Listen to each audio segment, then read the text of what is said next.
अस्सलाम वालेकुम नाज़रीन, उम्मीद है आप खैरियत से होंगे। अल्लाह ताला हम सब को अपने हिफ्ज़-ओ-मान में रखे और हमें हर तरह की बीमारी से महफूज रखे। नाज़रीन, मेरे इस चैनल को सब्सक्राइब कर लें और बेल आइकन का बटन दबा लें ताकि मेरा और आपका राब्ता बहाल रहे।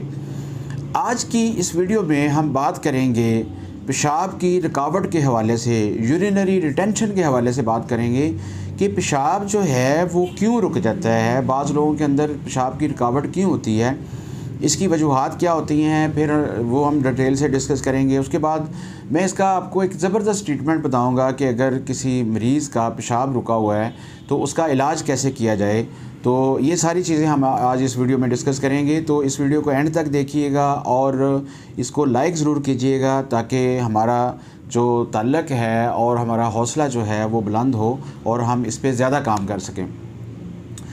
नाज़रीन, यूरिनरी रिटेंशन के लिए सबसे पहले हमने ये समझना है कि ब्लैडर क्या होता है, मसाना क्या होता है।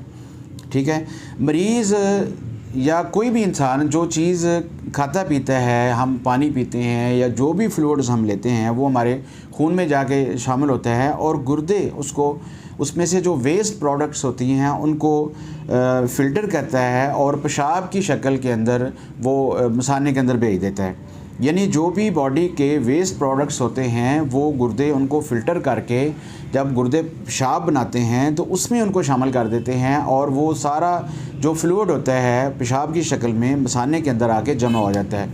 तो गोया मसाना जो है ये एक वाटर टैंक की तरह होता है कि इसके अंदर आके वो वेस्ट प्रोडक्ट यूरिन के साथ जमा होते हैं, फिर उस वक्त तक जमा रहते हैं जब तक कि दिमाग की तरफ से सिग्नल नहीं आता। दिमाग एक सिग्नल छोड़ता है जो मसाने की तरफ नर्व्स के ज़रिए आता है और मसाने के मसल्स को ये हुक्म दिया जाता है कि वो कंट्रैक्ट हो।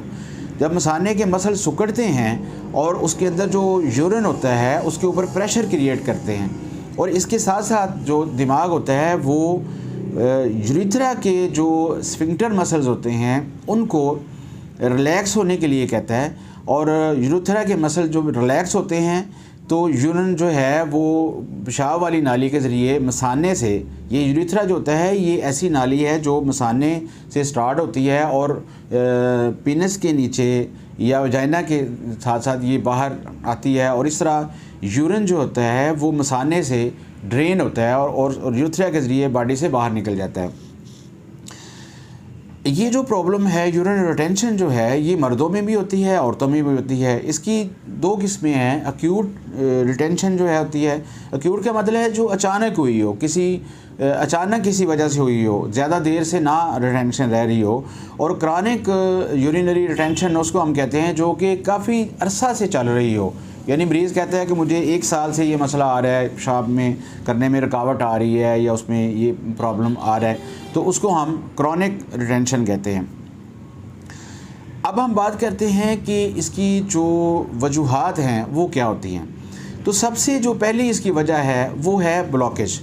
ब्लॉकेज जो है वो यानी मसाने से लेकर और यूरिथ्रा के अंदर जो नाली है उसके अंदर या नर्व्स के अंदर जो दिमाग से नर्व्स चलती हैं जो मैसेज को लेके मसाने तक जाती हैं, उनकी वजह से, यानी ये जो रुकावट है ये मेडिसिन की वजह से भी हो सकती है और नर्व्स इशू की वजह से भी हो सकती है। ठीक है, तो नर्व्स के दरमियान अगर कोई प्रॉब्लम आ जाता है, कोई मसला आ जाता है तो उसकी वजह से भी ये मसला हो सकता है।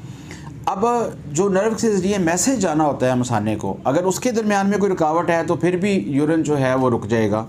मर्दों के अंदर प्रोस्टेट ग्लैंड जो है ये मसाने के मुंह के आगे एक गदूद होता है जिसके अंदर से यूरिथ्रा गुजर कर बाहर निकलती है और यूरिन को लेके बाहर ड्रेन करती है। अगर कोई एज फैक्टर के साथ कुछ लोगों का प्रोस्टेट ग्लैंड जो है वो स्वेल कर जाते हैं, सूज जाते हैं, उनमें इन्फेक्शन हो जाती है, इनलॉर्जमेंट आ जाती है, तो वो उससे क्या होता है कि जो पेशाब वाली नाली है उसके ऊपर दबाव क्रिएट हो जाता है और उस दबाव की वजह से यूरिन जो है वो पासन नहीं होता। मर्दों के अंदर क्रॉनिक यूरिनरी रिटेंशन की ये सबसे बड़ी वजह है। इसी तरह औरतों के अंदर जो पेशाब की रुकावट होती है वो सिस्टोसील की वजह से होती है। बाज़ का जो मसाना है औरतों का उसके मसल कमज़ोर हो जाते हैं और जो मसाना है वो नीचे लटक जाता है उसके लटकने की वजह से, उसके कमज़ोर होने की वजह से इसको आप प्रोलैप्स्ड या हर्निएटेड या ड्रॉप्ड या फॉलन ब्लैडर भी कहते हैं कि मसाना जो है वो नीचे गिर गया है, लटक गया है, तो उसकी वजह से जो है वो यूरिन के अंदर रुकावट पैदा हो रही है। फिर औरतों के अंदर ख़ास तौर पे प्रेगनेंसी के दौरान या उस जो रेक्टम के ऊपर खाने वाली आंत के ऊपर जो दबाव पड़ता है, उस दबाव की वजह से बाज़ औरतों के अंदर जो रेक्टम है वो लूज़ हो जाती है और लटक जाती है और वो वजाइना के पिछले हिस्से की तरफ जाके लटकती है और उसके ऊपर उसके अंदर जाके घुस जाती है और उस पर दबाव डालती है। इसको रेक्टोसील भी हम कहते हैं। तो औरतों के अंदर इस मसले की वजह से भी पेशाब में रुकावट पैदा होती है। फिर मर्दों के अंदर या औरतों के अंदर स्ट्रक्चर एक प्रॉब्लम होता है कि यूरिथ्रा के अंदर स्कार टिशू बन जाने की वजह से, ज़ख़म बन जाने की वजह से जो है वो पेशाब में रुकावट पैदा हो जाती है।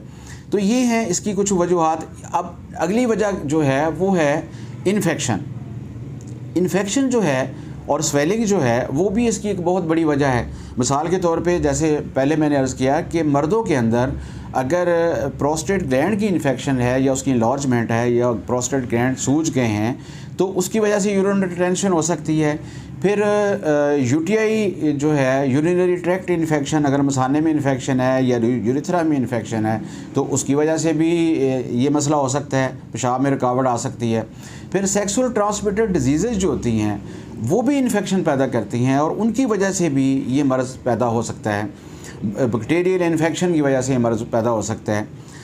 आगे आती हैं अद्वियात। बहुत सारी अद्वियात ऐसी हैं जो कि यूरिनरी रिटेंशन पैदा करती हैं, और जैसे ये लो ब्लड प्रेशर की मेडिसिन है, एंटी हिस्टामाइन किस्म की मेडिसिन है, और सर्जरी में इस्तेमाल होने वाली बहुत सारी अद्वियात जो हैं वो इसमें असरअंदाज होती हैं।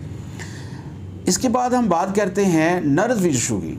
नर्व इशू जो है वो मैं समझता हूँ कि इसमें बहुत बड़ी वजह है इसकी यूरिनरी रिटेंशन की, कि अगर किसी मरीज़ की असाबी कमज़ोरी है उसको, वो शुगर की वजह से हो सकती है, स्ट्रोक की वजह से हो सकती है, वो स्पाइनल इंजरी की वजह से हो सकती है, ट्रॉमा की वजह से हो सकती है, हर्निएटेड डिस्क की वजह से होती है। कि अगर बस एक मरीज़ को कमर पे चोट लगी है, उसको हर्निएटेड डिस्क है, तो दिमाग से जो सिग्नल आ रहा है हराम मग़ज़ के थ्रू वो आगे पास ऑन नहीं होगा, तो इसकी वजह से भी एक बहुत बड़ा मसला हो जाता है और यूरिन में टेंशन पैदा हो जाती है।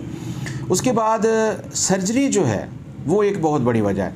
इसमें ये होता है कि अगर सर्जरी के लिए जो मेडिसिन यूज़ होती हैं मरीज़ को बेहोश करने के लिए, जो अद्वियात होती हैं, वो मसाने के पट्ठों के जो फंक्शन है उनको तब्दील कर देती हैं और उन पर बहुत ज़्यादा असरअंदाज होती हैं, जिसकी वजह से पेशाब में रुकावट पैदा हो सकती है। अगर किसी मरीज़ ने हिप रिप्लेसमेंट करवाई हुई है या उसने पेल्विक इशू के लिए कोई भी सर्जरी करवाई हुई है या उसको कोई बैकबोन की कोई सर्जरी हुई है या उसको मल्टीपल स्क्लेरोसिस का कोई मसला रहा है, तो उसकी वजह से भी ये प्रॉब्लम हो सकता है। नाज़रीन, अब हम बात करते हैं कि होम्योपैथी में इसका इलाज कैसे किया जाता है। होम्योपैथी में यूरिनरी रिटेंशन के लिए, पेशाब की रुकावट के लिए 226 मेडिसिन से ज़्यादा अद्वियात जो हैं इस मसले के लिए इस्तेमाल होती हैं।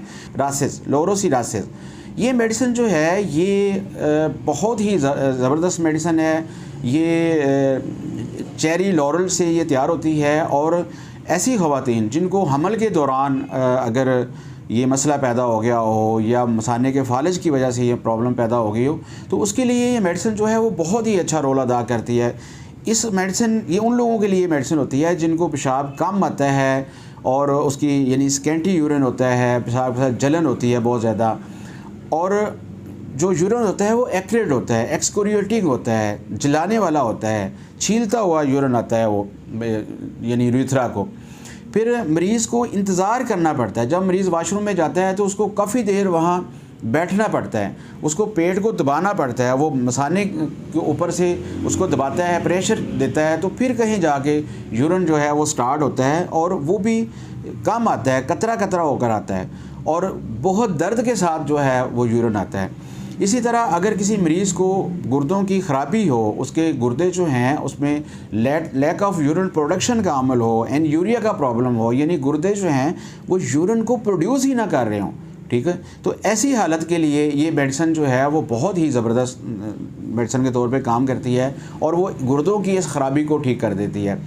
उसके बाद ये होता है कि जो पेशाब है वो गदला होता है, उसके अंदर ऐसे लगता है जैसे क्ले आ रही है, ठीक है। उसके अंदर सैंड होती है, रेत होती है, सिल्ट होती है, उसके अंदर चिकनी मिट्टी, जो अगर उसको आप पानी में घुला हुआ देखें तो जिस तरह चिकनी मिट्टी होती है इस तरह का यूरन मरीज़ को आता है। उसके ऊपर इसका यूरन जो है वो क्लाउडी होता है, उसके ऊपर फोम बन जाती है अगर थोड़ी देर के लिए पड़ा रहे। फिर ये होता है कि पेशाब के अंदर सेडिमेंट्स बहुत होती हैं, मरीज़ को सुर्ख रंग की जो जैसे ये ईंटों का बुरादा होता है या चूरा होता है ना, इस तरह की उसके अंदर सेडिमेंट आती हैं और मरीज़ का पेशाब जो है उसको कम होता है और दर्द होता है बहुत ज़्यादा। तो नाज़रीन, अगर इस तरह के सिम्पटम हों और मरीज़ के पेशाब में रुकावट फ़ील कर रहा हो तो ये मेडिसिन जो है ये बहुत ही अच्छा काम करती है और उसके इस मसले को ठीक कर देती है। इंशाल्लाह अगली वीडियो के साथ दोबारा हाज़िर खिदमत होगा। डॉक्टर मोहम्मद सीर अलवी को इजाज़त दीजिए। अस्सलाम वालेकुम।